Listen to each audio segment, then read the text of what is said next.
بسم اللہ الرحمن الرحیم، اللہم صلی اللہ محمد وآل محمد۔ میں ہوں سید محمود بخاری، چیئرمین آل پاکستان کسان فاؤنڈیشن۔ نمبر ایک بات، کیا یہ مناسب ہے کہ آپ اپنی ملک کی معیشت کو داؤ پہ لگا دیں، ملک کی فوڈ سیکورٹی کو داؤ پہ لگا دیں اور اس بات کو ہمارے ادارے جو کنٹرول نہ کر سکے؟ محترم، میں آصم منیر صاحب سے یہ گزارش کروں گا کہ اس کھاد کے معاملے کو حل کرنے کے لیے بہت ایک آسان طریقہ آپ کو میں بتا رہا ہوں کہ آپ یونین کونسل کی سطح کے اوپر جو ہے وہ سہولت سینٹر کا قیام فوری طور پہ عمل کے اندر لائیں، اور ہر یونین کونسل کے اندر یہ پتہ ہوتا ہے کہ وہ 6 سے 7 مواضعات کے اوپر وہ یونین کونسل کا وجود ہوتا ہے، اور اس کے اندر جو ہے وہ کتنا رقبہ کلٹیویشن ہے، کتنی اس میں گندم ہے، کتنا اس میں گھاس ہے، کتنی اس میں رایا ہے اور کتنے اس میں باغات ہے، وہ ہر چیز جو ہے وہ بڑی آسانی کے ساتھ ڈیٹا موجود ہوتا ہے۔ اور جو کسان کی دہلیز کے اوپر جو ہے انپٹس اس کو ملنی چاہیے، وہ اس کا حق ہے۔ یہ نہیں کہ ضلعی سطح پہ جب آپ بنائیں گے ایک ضلع مقام کے اوپر، تو جس طرح ہمارا ضلع رحیم یار خان جو ہے وہ 60 لاکھ نفوس پہ مشتمل ہے، اور اس کی جو ایریا ہے وہ اتنا بڑا ہے کہ وہاں پہ اگر ایک جو ہے وہ سرے سے کسان وہاں سے چلے گا اور وہ ضلعی مقام پہ آئے گا تو اس کو کافی 100 کلومیٹر کا سفر کر کے وہاں پہ وہ پہنچے گا۔ میں یہ کہنا چاہتا ہوں کہ ہر یونین کونسل کے اندر آپ ایگری مال کا جو ہے وہ انعقاد کریں فی الفور۔ دیکھیں، زراعت کی ترقی کے لیے آپ کو 2-3 ایکشن لینے جو ہے پلان تیار کرنے پڑیں گے۔ ایک تو یہ ہے ٹیمپریری جو ریلیف ہے فوری طور پر جو وہ کسان کو فراہم کیا جانا ہے، اور ایک جو ہے وہ لانگ ٹرم پالیسیز جو ہے وہ اس کے تحت جو ہے وہ اسے ایک منظم طریقے پر رائج کرنے کی جو ضرورت ہے۔ جو ٹیمپریری ہے وہ یہی میں آپ کو بتا رہا ہوں کہ آج کھاد ڈیلر جو ہے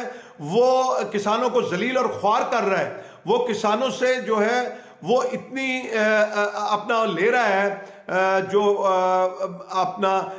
1500 روپے پر بیگ جو ہے وہ کسانوں سے حاصل کر رہا ہے۔ اب آپ دیکھیں یہ کتنا بڑا ظلم ہے کہ اگر میں 2 کروڑ بیگ کے اوپر بھی 1500 روپے ملٹیپلائی کروں تو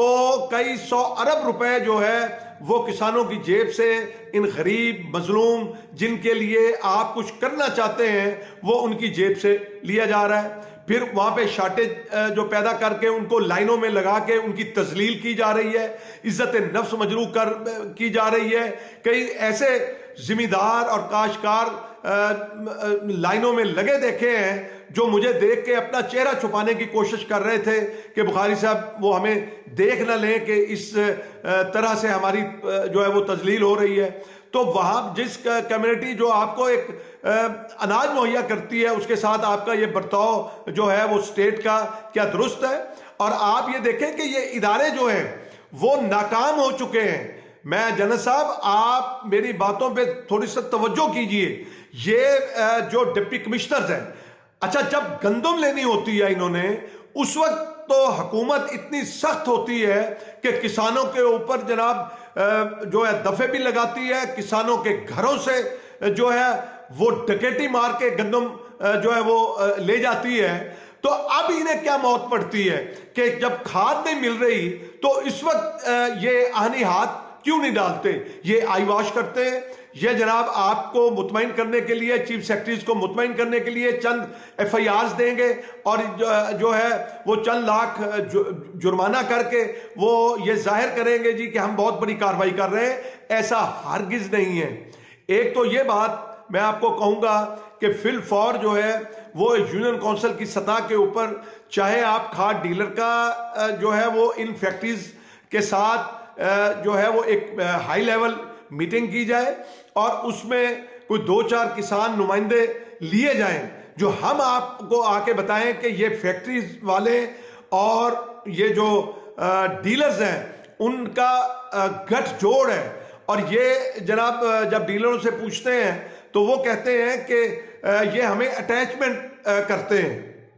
بھائی اس سے پہلے 3-4 سال پہلے تو اس طرح کا کوئی 2021 سے پہلے تو کوئی اس طرح کا جو ہے وہ پرابلم نہیں تھی۔ تو انہوں نے کہا جی کہ یہ ہمیں ڈی اے پی اور یہ یوریا کو اٹیچ کرتے ہیں کہ جی ڈی اے پی جو ہے وہ آپ اتنی لیں گے، اور خاص طور پہ آف سیزن کے اندر جب ڈی اے پی کا استعمال نہیں ہوتا تو ہمارا تو سرمایہ سارا ادھر لگ جاتا ہے، اور پھر یہ اٹیچ کرتے ہیں کہ جی 1 بوری آپ ڈی اے پی لیں گے اور 3 بوری ہم آپ کو یوریا دیں گے۔